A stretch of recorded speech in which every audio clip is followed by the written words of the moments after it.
start That history. usually works, correct? No, I'm still a contract, that's all I have to say. I have a contract.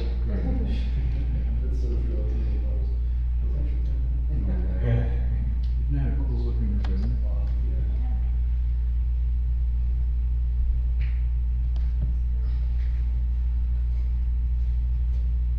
Shel, would you say the pardon Pardon me? Sorry. That was really loud. This? Who's that? That's me, over here, I'm the short one that you yeah, I can't was see. looking at that was Heavenly Father. It is Heavenly Father speaking straight to you. Heavenly Father. You didn't know he was a woman, did you? No. Isn't there a song? Anyway. That sounds like a real piano. You're wrong. So Keith, no pressure, just tell me, Yes. are we 5 minutes away or a minute away? Okay. Because if we're gonna be long, I'll open the meeting and, do this in here. Do nothing. The stream is on, by the way. Dan, can you hear us? I can, yes. Okay. Hear me? Yep, are we good to go?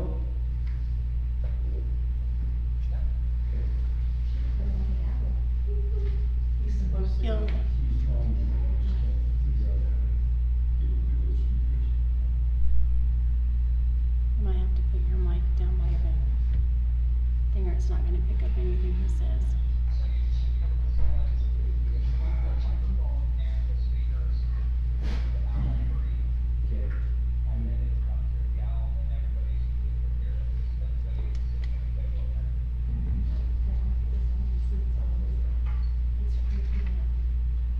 Okay, how about now? Dan, we.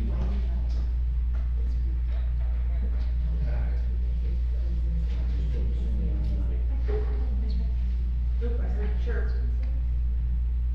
Okay, try again. I can hear you. Can you hear me? I can, it's only coming through on my tablet, not on the owl speakers.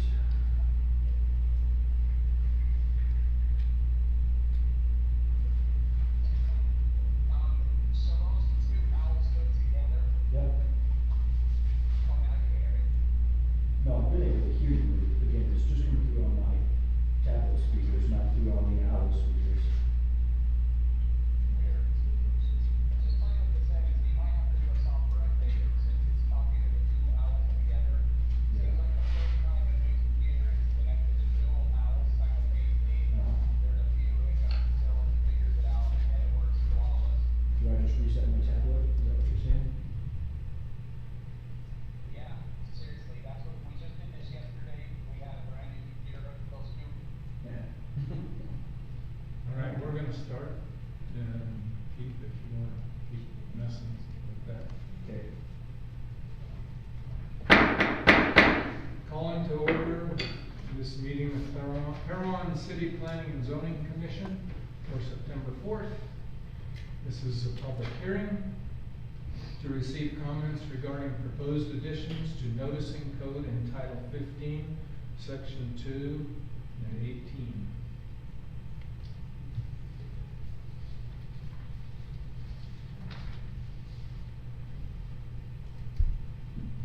Stacy, do you have that attachment? I'm sorry, which, The noticing, public hearing document. give it to over. There we go. Okay, so the purpose of this code revision is to modify the noticing requirements for changes to primarily zoning additions and in some cases conditional use permits. So I'll read through these and then we can, if there's any questions, we'll talk about it. Planning Commission shall conduct a public hearing prior to considering any amendment to the number, shape, boundaries, or areas of any zoning district. Noticing requirements for the hearing shall be in accordance with Utah state law for noticing land use changes, and as a minimum, said notices shall be mailed or hand-delivered to all property owners of record that are adjacent to or within 300 feet of the boundaries of the properties being considered for an amendment to the number, shape, boundaries, or areas of any zoning district.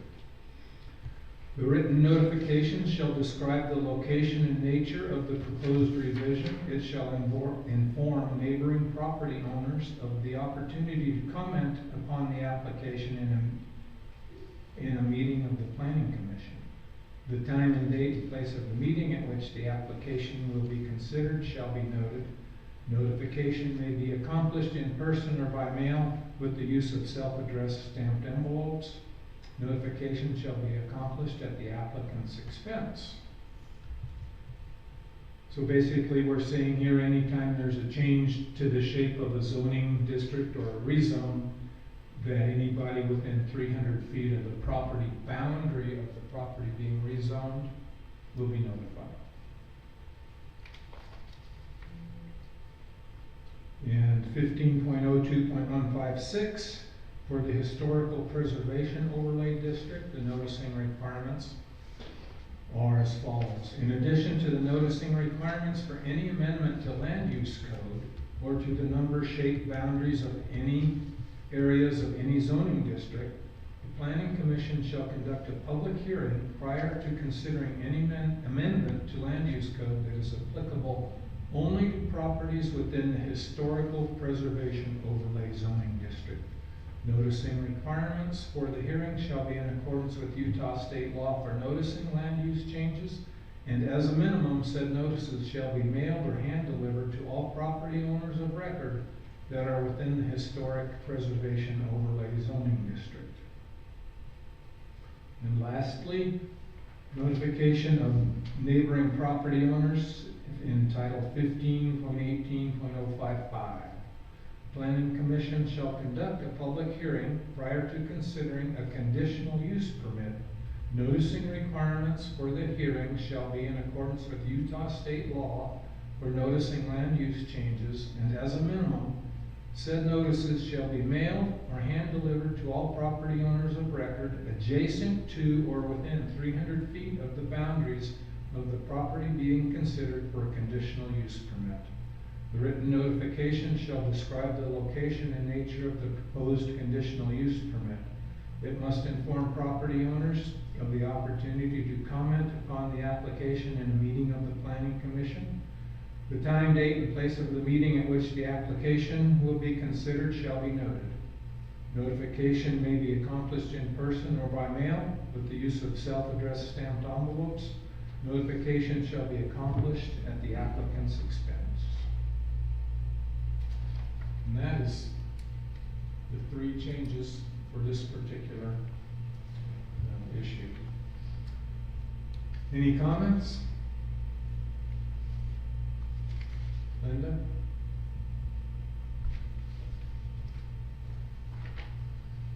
Okay, with that said, I'd accept a motion to close the public hearing and open the meeting. I make a motion that we close the public hearing and enter into our regular meeting. I second. All in favor? Aye. Aye. Any opposed? The ayes have it.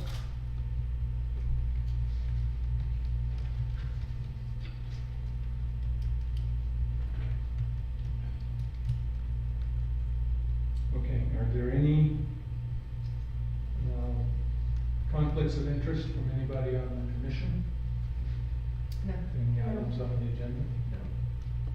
No conflicts, thank you. Next item, approval of the minutes from August 21st, 2021. Did you all get a chance to review those?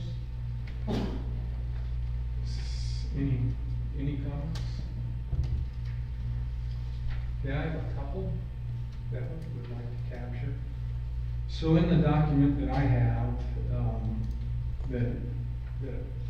that represents the minutes does not say minutes in the heading at the very top of the page. I think we're just using an old template.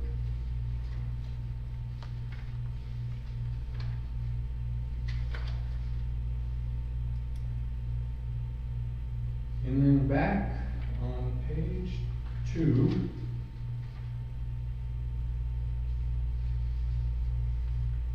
Under reports where we have the zoning updates, it'd be nice to capture the addresses and the action associated rather than just, the actions are stated there, but we don't know which addresses, it would go with which actions. We could get that correction. I know Keith goes by those because I was able to write them down, but they're not represented in the minutes.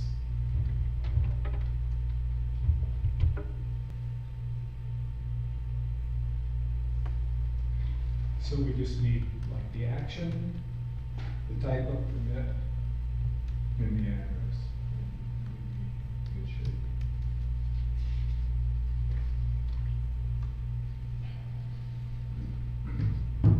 Now, the other thing that I'd like to discuss about the minutes before we move on page 2, it talks about noticing and proposed changes. Now, I know we had a healthy discussion about that.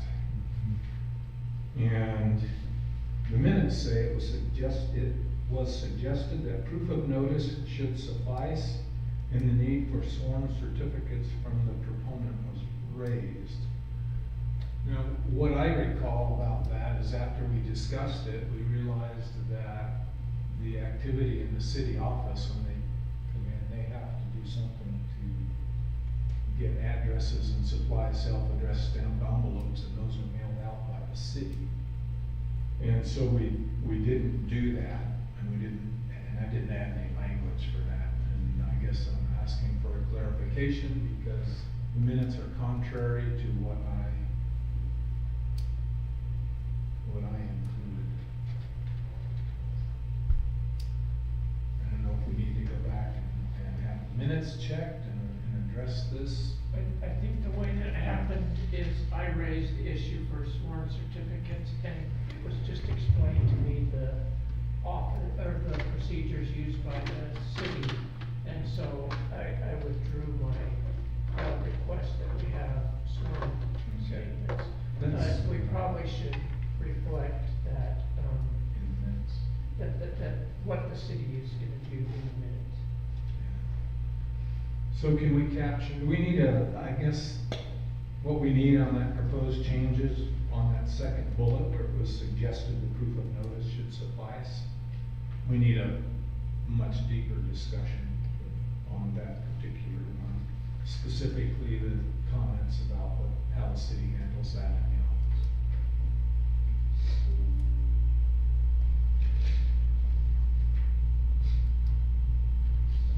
If I recall, it was Callie who stated what those procedures were. Are you leaving this? Yeah. Oh. Find it up here that works. My pen is dying. That's funny. My wife- Too many changes, Larry, she's out of here.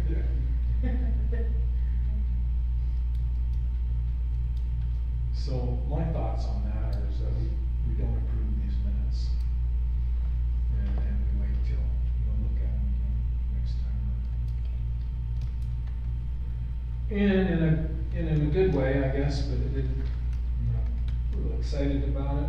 When we constructed the agenda for this week, I neglected to put in a place to discuss the noticing requirements in our meeting to get a vote and recommend it. So we're not gonna be able to do that until next meeting, so. I'll work with Callie or Stacy to see what those changes were, and if I need to fix anything, I will. Then I'll be ready to vote next time around. I would say that in addition to talking about those procedures that the city uses for notice, we should also say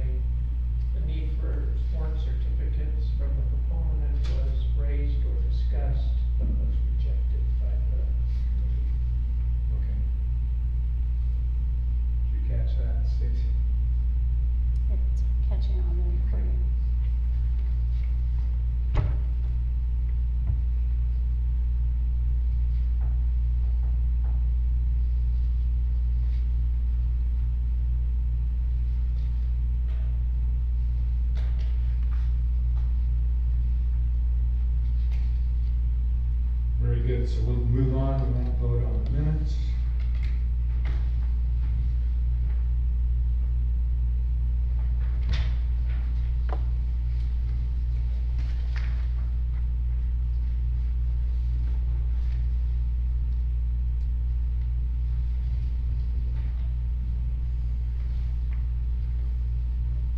All right, our next item is code development for external accessory dwelling units.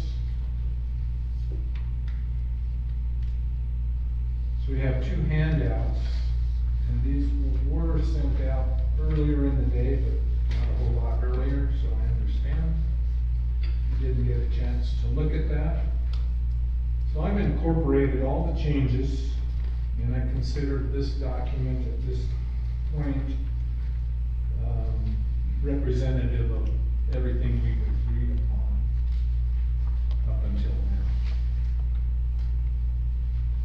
The yellow on page 2, I think you have On yellow which on page? page 2. I'm on the internal Definition? accessory, no. Oh, okay. The external accessory dwelling unit, Right. code real 4. Mine's just black and white. Okay, good. And item H, I just revised the language there a little bit. It said shall issue, and I changed it to a shall not. It was an administrative change. It didn't change the sentence meaning or anything like that. It just heads up on that. And so really, once you get to page 3, that's the extent of this code after all that deliberation we've done to date.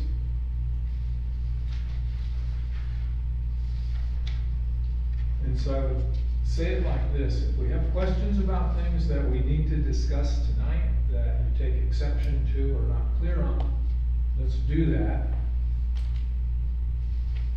Otherwise, I'm going to take us to page 4 and 5, and that may open up a little bit of discussion. I have a point regarding the draft code. Okay, on which page? On page 2, Okay. F is external accessory dwelling units, and number 3 says, the city determines whether an ADU is classed as internal or external based on the configuration of the structure on the site or lot. And I just don't know exactly what that means, or if it is specific enough to be something that guides whoever is making that determination. Well, so we have a couple things. We have a definition of an internal ADU, and we have a definition of an external ADU. And I would expect that this decision maker would abide by the definition. And that statement is really there as a statement that says the city is the one that decides which it is, not the applicant. Yeah. Maybe a period after as internal or external, period. Because there's a whole lot more that goes into determining whether it's internal or external than the configuration of the structure on the site or lot, right? I mean, one's inside a, One's inside of a dwelling, and that's a configuration. well, And what if does it's the a side of the lot have to do with it?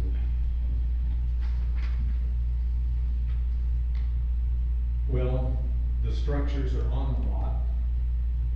And so if somebody comes in and says, I have an external ADU, and they go out and look at it, and it's built or attached, they may look at it and go, no, this doesn't meet the definition or the requirements.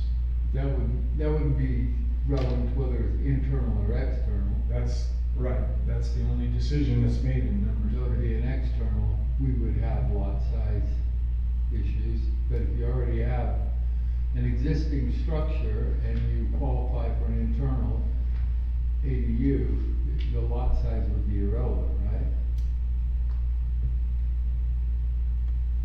Not if they can't meet setbacks. Well, if they're gonna put an addition on to make it an internal ADU, then lot lot size could come into play, because it might not be able to meet the setback requirements. Larry, you said that the primary reason for this, number 3, was to just state that the city is gonna be the ultimate arbiter of that, and I think that, Scott's suggestion, accomplishes that if we put a period after external. Oh, and eliminate the rest of it? Yeah. Okay. Cause I'm just parroting what you said, the real purpose of the paragraph is just what you said. I'm good. You lost me. I got the period part. I didn't know we were getting rid of the Yeah. last. Okay. Just I period. was looking at how's that going to work. So, okay. Yeah. Thank you. Thanks, Troy.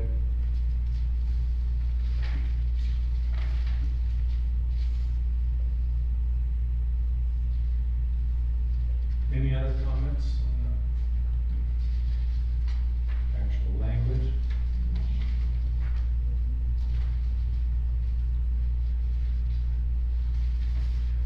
Okay, so as we've been speaking about this or deliberating over the last, since May or so, there's been a list of questions. I kind Can we of. go back to the lot size discussion? I was looking something up real quick, just to make sure I was staying. Yes. On time. As we look at like the R2 and the R3 zoning, there is a lot size requirement in addition to the 10,000 square foot for additional dwelling units. So lot size is relevant. R2, there's a 10,000 square foot minimum for the primary residence, and then an additional 3,000 square feet for any ADU. So the lot size has to be proper, as well as R3, I think it steps down to a 1,000 square foot additional lot size. Right, and you can't have this and you can't have that, and you also have to have this. But the only purpose of that was to say the city shall determine whether it's internal or external. But if we're gonna say based upon lot configuration, based upon setbacks, based upon all kinds of things. Power, water, hookup, designation, right? I mean, Yeah. This is, it's motorhome, it's a so, fairly simple statement. It's just. Yeah, it saying- gives the city the power There's to look nothing and say, to if it's. but you're right, you're right what you say. I just want clean code that I can regurgitate to somebody else when they call and ask questions. I appreciate that.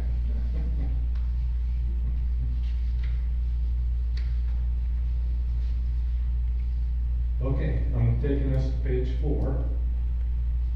We had discussions last time about the factors that limit EAD use. I just left that there. Nothing's changed. It's just talking about it. But now when we get down to questions and issues to resolve regarding EAD use, we've talked about in the past that we have a bunch of other code that may conflict with the code that we're writing as EADU code. And so these are the ones that right now stand out for me, and we need to take I'll take a harder look at it, all of us can. Keith, your input would be appreciated if you know of any that are gonna conflict with this code. Before we go final, which means sometime before the next meeting, would be great. So the first one, our R1A zone specifies a minimum dwelling size in accordance with the IBC. And is this what we really want? Because the IBC, if you remember, will allow something down to about 70 square feet, which is a really tight. We have sheds, most of us probably, that are larger than that. And my recommendation is that we change the R1A zone to a minimum dwelling size that maybe is 1,000 square feet. And I just plugged that number in because that seems to be a number that we've been using. It could be different. But 1,000 would allow an EADU in the R1A zone because they have to be a minimum of 476 square feet. So that fits in that zone. And so the real question is, How do you feel about that? Because that's not EADU code now, that is the zoning district description. Is this for real, or were you joking, the 70 square foot home? No, this is for real. A 70 square foot home? Right, when we say in accordance with the international building code, they in turn refer residential stuff to the international residential code. Like little people, or? I mean, You make it taller, you know. how big is 70 square feet from me to you? Yeah. 10 by 7? Yeah, Room closet. yeah. Yeah, right? That can't be. Okay, I believe you. Anyway, I've looked at it, and I will look at it again. 'cause I don't, I was just looking it up too. IBC states that dwelling units must have a minimum of 190 square feet of habitable space. IBC also has other requirements for minimum size for rooms in a dwelling unit. That's why I thought I had brought it up before, that didn't seem right, because I know that they have like minimum sizes for a bathroom, and for it to be classified as a dwelling unit, it has to have. So, I agree with you that it did say that at one point. When's the last time you looked? I'm looking right now at it. Remember, it's gonna point us to the eye. Other habitable rooms must have a minimum of 70 square feet. So you think that's the one room? Yes, but it's a habitable room, it's not a dwelling. A habitable Okay. room has to Yeah. be a Yeah. minimum of 70 square feet. And that's That's okay. it. Okay, and the building is what? Minimum of 190. So if it's a studio apartment, It could it be, can be 70 square feet, but if you try to no, it wouldn't be Part of it considered a is- dwelling though. say that, It's not, it's a habitable room is 70 square feet. For it to be considered a dwelling, it's a minimum of 190. Okay, I like the 1,000 square foot minimum size, then that means the ADU can be 476, which we've been going off of. I think we should just keep it that way, and Yeah. just keep it the same across all boards. yeah. So it's not confusing. okay, I will move to, I'm not moving, I'm not making a move. I will change 1528.060C to a draft piece of code, and it'll end up on page 5 for the next meeting, so you can see the language. Okay. Thank you, that's one. I think we kicked around number 2 last time, and we decided we weren't gonna do that. Yeah. So I'm just taking that away, and you take it out, that's good.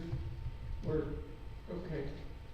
Because elsewhere in the code, it says that an EADU can begin construction if the house is already, or it's simultaneous with the house. So obviously, the house doesn't have time to get a home occupation permit before it desires to build an EADU. But are we gonna eliminate the opportunity for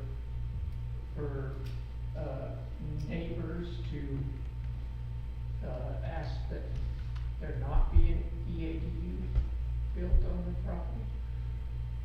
So a neighbor can build an EADU, he doesn't have to ask a neighbor, you don't need any special permit, the way our code is written right now, to build an EADU. But if they build it and intend to make it a rental, a short-term rental especially, they have to get a home occupation permit before they can do that.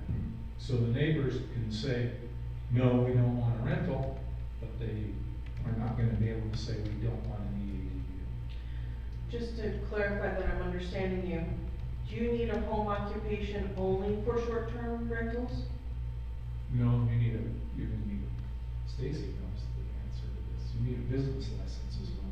For a regular, if you were to rent your house, you have to have, really, I didn't know that, okay. Talking long-term or short? I'm talking Short-term. long. Oh, I'm no, short, talking oh, long. no, not long-term, short-term rentals. So, short-term only.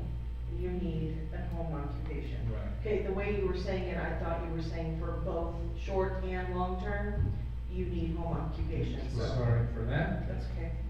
Thank you for the clarification. And let's remember, this wasn't our idea, this came from Salt Lake. Oh, this was my idea. No, I'm just saying. I I'm have just been saying, on this we're mission trying for to navigate years. all of these things because Yes, of, I have been on this mission for years. because of state statute who has said we have to do this, right? So we're doing the best we can. Just for your information, I started working on this specifically in Heber I've been here 6 years ago. So are you the one that Yes. forced us to have this? This is my fault. Could I move that Heather be removed? Okay.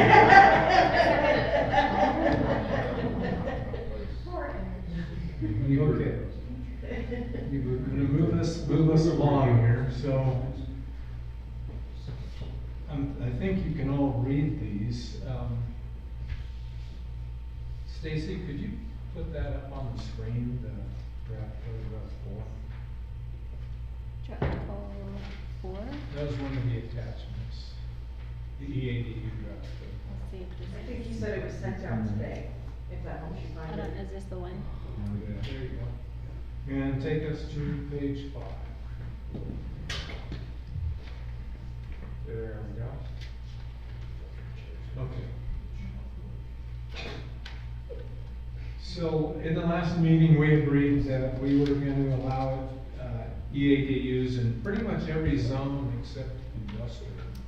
And what's the other one? Highway services and commercial. So each of these zones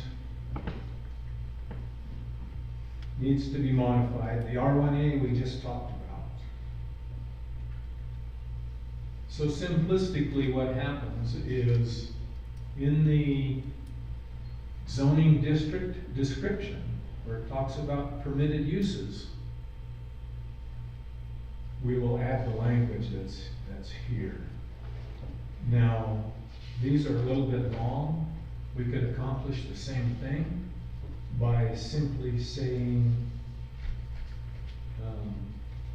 guest house, or an external accessory dwelling unit, or an internal accessory dwelling unit, or internal or external EADUs.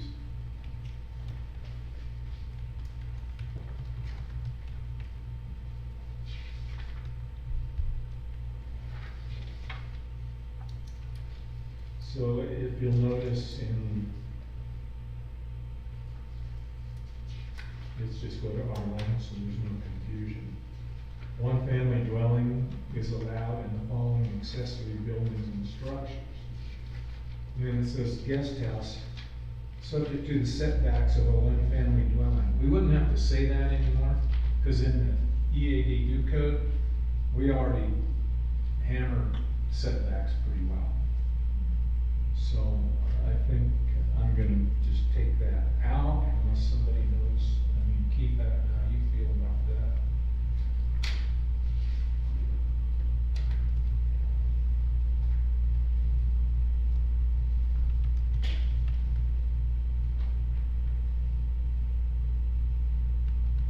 I don't recollect maybe one of you reading the code.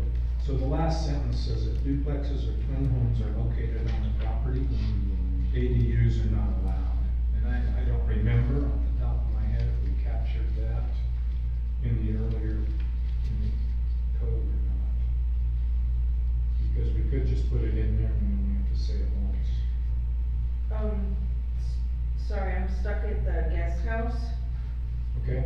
Where did that verbiage come from, and do we have a definition of what a guest house is?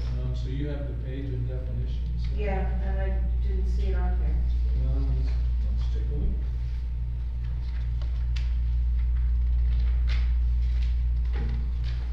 Just for consistency's sake. Well, I'm questioning that myself. Excuse me. Whether we want to say, Like, what is your logic behind guest house? Like, there isn't any. You could Logic behind what? his wording of guest that it's because it's for only your guests, it's not like a rental, it's not like it's, No, there's no logic. Oh, behind okay. it. It's a word I picked out. Oh, okay. When we started this back in May. okay, So gotcha. now. Now we're getting more nitpicky, Yeah, got it, okay, no, I'm okay. yeah. It's not in especially. We've been working on this for 6 days, Heather.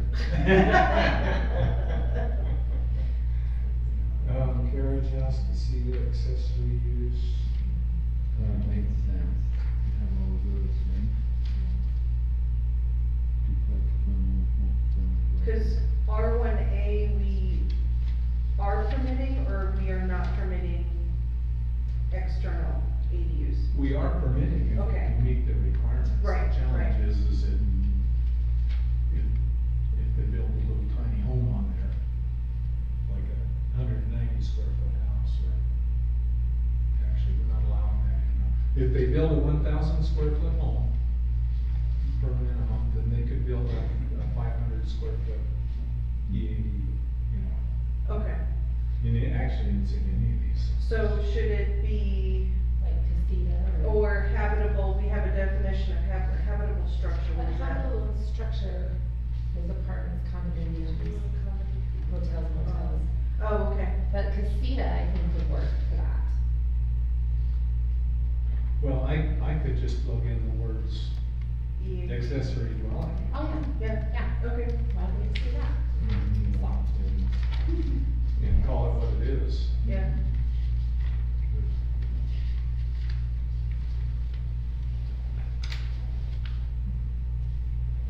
Okay, sorry, I don't know if you moved on, but I was flipping through stuff looking at that, so. No, that's all right, we can deal with the moving around, going forward and backward, as long as we get it resolved.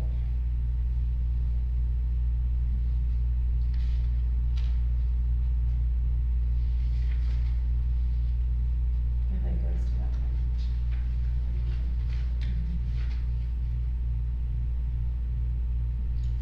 So I didn't come to the conclusion, I guess I'll research that and come back with something about whether we need to say if duplexes or twin homes are located. We need to say that somewhere, but I don't know if we need to say it in every zoning district, or if we just need to say it once under, the ADUs.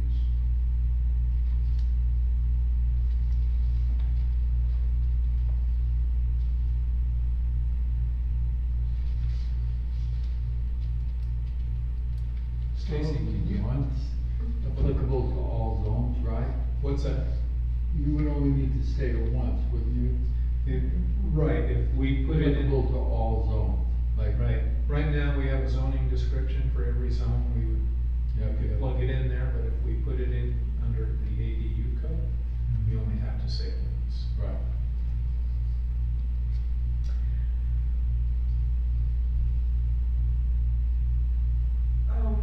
I may have missed this part of the meeting, what was the discussion on why external ADUs would not be allowed with twin homes? Because are twin homes permittable on a smaller lot, or no? Well, we don't even have code that permits twin Yeah, we homes really right now. can't have twin homes right now. Right. The challenge is that applicants don't necessarily understand the difference between a twin home and a duplex. Technically, if we have a PUD, can we have a twin home in a PUD? Or is the code strictly forbidding that? I don't think you could. Really? Yeah, I'm not sure, don't take that as a firm answer, I don't know. No. Thinking about that.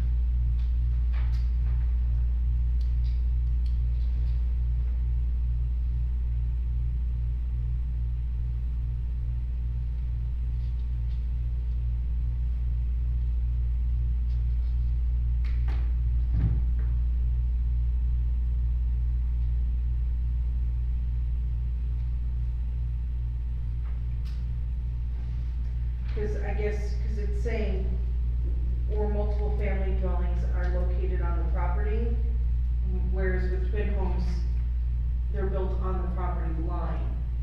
So, I mean, granted, it's not Twin something. homes are owned by one owner, No, duplexes are two. Yes. backwards. Twin Totally homes, fixed it, yeah. twin homes, they each, own their property. It's just that the common wall is built on the property line. And so that's the only reason why, I was questioning. Now granted, it's not something that the city has to deal with at the moment because our code does not accommodate twin homes. But I just don't know if there was discussion. That's what I was asking. Was there discussion as to why no with a twin home? If our minimum lot size building is 10,000 square feet,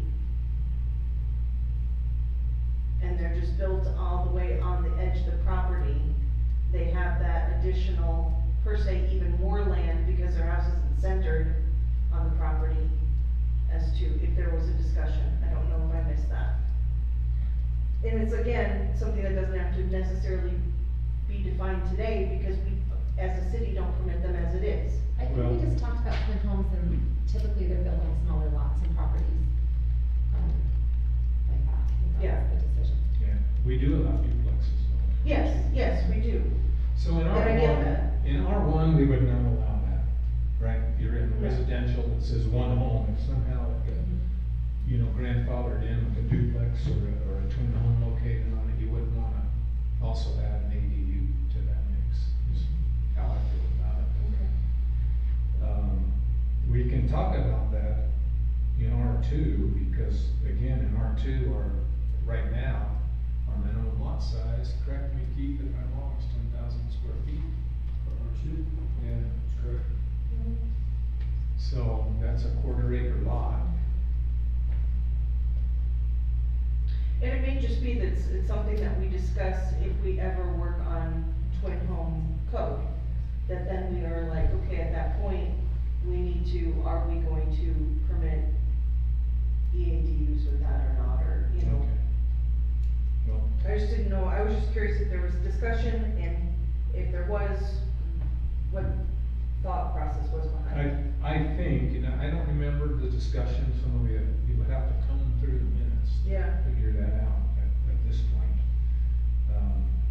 But to me, it's, if you've got multiple homes on the property already, you've got two things. You don't wanna But- confuse that with yet another home. Yeah, then it becomes a Yeah. compound. Yeah, yeah. Yeah, I guess that's what, yeah, Yeah. it's that twin homes aren't on one property. They're each on their own property, it's just that the common wall is built on the property line. So my recommendation is we leave these statements in somewhere. And then if we need to fix this farther down the road, as you mentioned, where we start allowing that or make code for that, you're gonna be back to R2 zoning anyway. And it'd be a pretty simple fix. I like that we're not allowing it, 'cause like I said, then you get compounds, then you have Well, multiple and multiple and multiple. That's my general philosophy. We're not in the business of making compounds, I hope. Well, and most of R2 zone is the main part of your island too, so. It's not like you're building up on rural, where you have acreage and acreage to do it.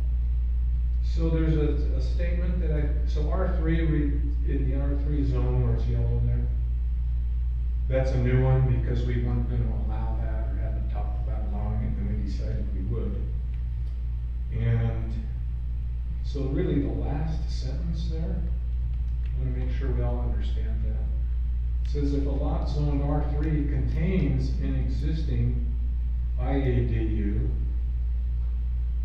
actually it should be, an existing IADU, there are multiple family dwellings will not be permitted on the lot. And I think I need to change that to, or add EADU.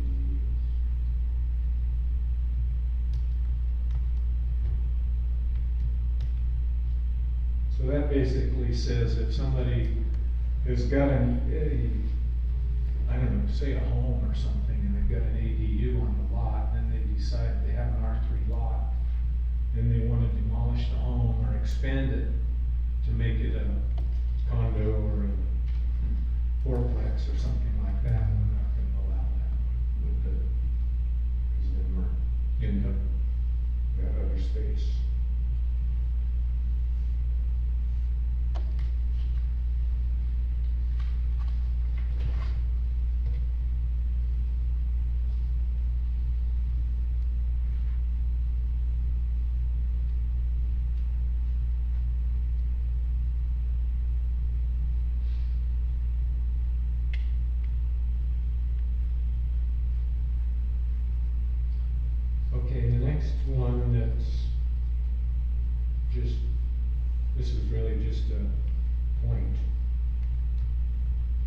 The A1 zone is our zone that says you can do anything in agricultural that you can do in the residential R1 zone. And so with no changes, if we were to implement this code, well, the city council were to implement this code, the day they approve that, you could go into agricultural and go to work on an EADU. And that's not a bad thing. I'm not saying it's a good thing, I'm just saying it's not a bad thing. It's just it's the only zone that we have that's like that. The other ones require these changes. So for the agricultural zone, we wouldn't have to make any change.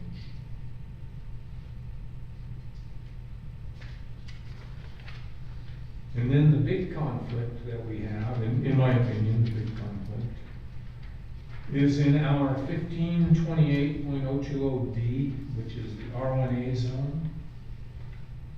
It says it requires a conditional use permit if 25% of the rear yard is exceeded. Now that's for any accessory building. It would be a shed, a garage, or anything.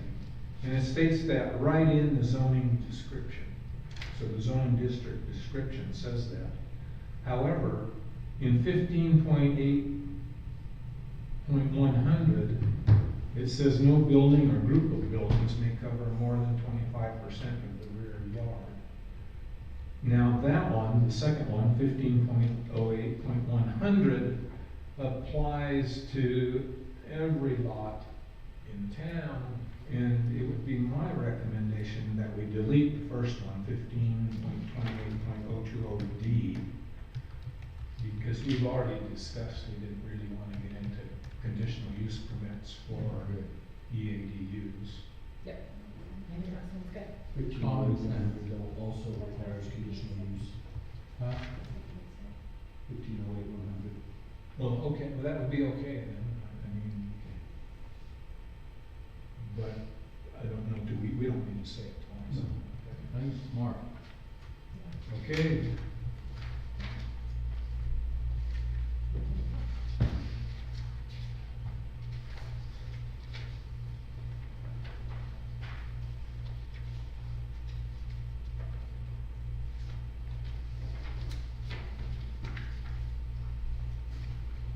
That would be it for me. Other comments? I just wanted to go back to the, minutes. I think since the AI system has been creating the minutes, it has not included, the city attorney telling us whether the city attorney is present or absent.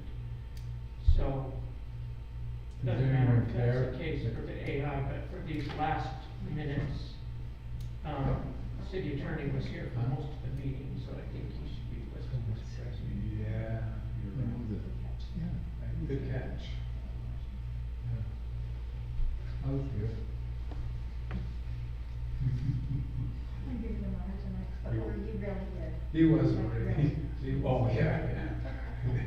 The AI doesn't capture that, that's Fix the that. Okay, secretary. thank you. But I'll have it. Good catch. Good catch, John.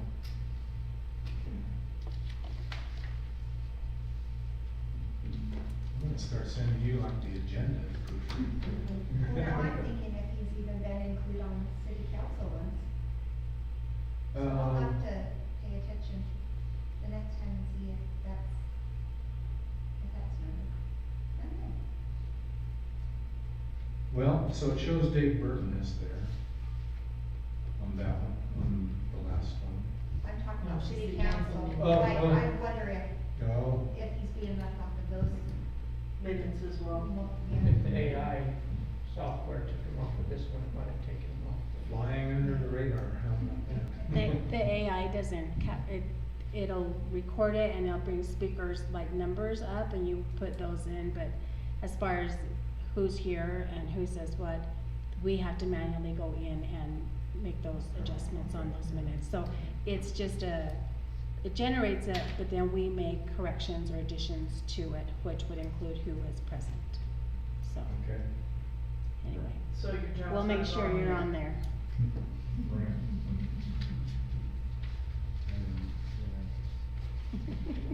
Well, so where that really leaves us now on the, we're back to external accessory dwelling code now. Is I'll make these changes and I'll bring this back. We'll have to look at it one more time, I believe, this at the next meeting. The meeting after that, it will be ready for public hearing, so that'll be the first meeting in October.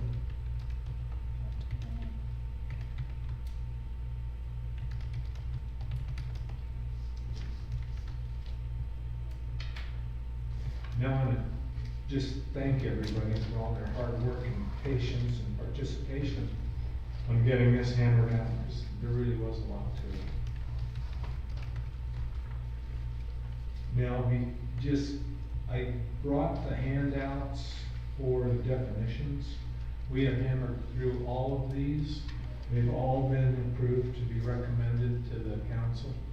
And we've been holding them until we got this code in place. So I'll clean up this document and the same thing. If you want to take a hard look at them, and you think there's anything else that we need to put in those, we still have time to do that in the next meeting if you think we're missing a definition. I'm not really excited about taking any of them out without really good justification, because we spent a lot of time working through all that.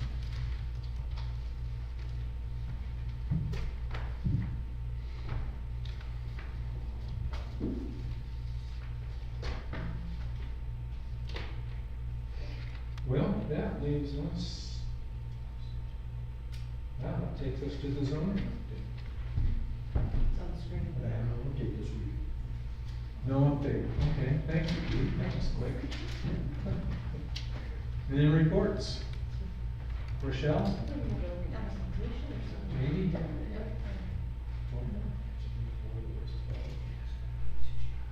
Heather? I have nothing to report, thank you. Weston? Nothing. Keith? I have really two things. So now that we're really closing in on the EADU code, we're gonna start next meeting on the short-term rental code. So what I really need to kick that off, so we're not, sitting here wondering what to do, start thinking about things for short-term rentals, what the limits are gonna be. You wanna limit the number of them that we can have in town? We already know that what's required in terms of home occupation permit, we already know you have to have a business license.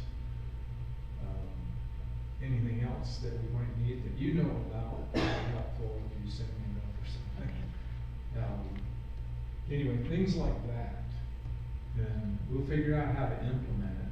There's other municipalities that actually have radiuses and things that say you can't have more than one within 500 or 1,000 foot of each other. There's municipalities that won't allow you to have EADUs within a certain distance from a hotel or an hotel that's in a business. So that they're doing professional business, you don't get them on the top business right next door. And things like that, so think about that. Just be the beginning and we'll get into it. The more I think about it, the less difficult I think it's gonna be, but we will have to make some decisions. We already have a draft document containing some of them, don't we?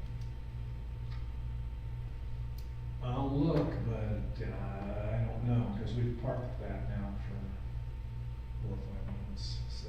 I don't recall. And I tried to stay. I thought there out of was space. one, but if there is one, can you? Yeah, I'll look and I'll write it down on my stuff here. If there is, I'll send it out to everybody.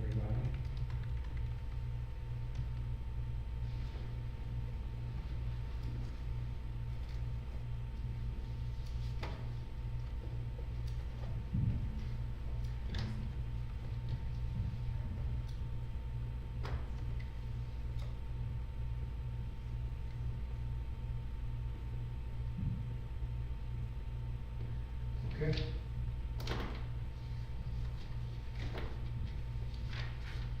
The other thing I have is, Dan Jensen has sent out, I'll just hand these down, an email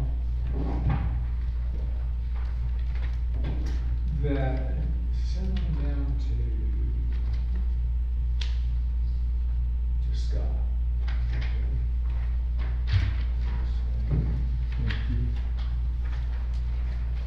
You have to put your hand on the receipt. And that's it, okay. Unless I'm supposed to give one to Stacy. If you want one, I'll give you one too. So is this, It's electronic. I don't want to get into this real deep because really it's just an email, but it's an FYI kind of email. So basically, what is going on, or the purpose of this email, was to lay out some of the requirements and maybe, mainly requirements of our code for planned unit development. And it's specific to the property that's out there across the street from Eagle Rock. So that's the folks that came in and are gonna have the modular homes, and this is what's going in. So they, if you remember, they handed out a draft layout plan of something like 60 homes, like I think, or 60 plots. I would highly recommend that you read through that, especially all the stuff. without, cause it's not on the agenda and part of the report, maybe just what you said, FYI and read through it. Yes, Otherwise, he's gonna wanna be here a week. exactly, thank you. Yep. So that's it. I'm not gonna get any deeper into that. But I thought it was important that y'all should know about it. Because it'll be coming here.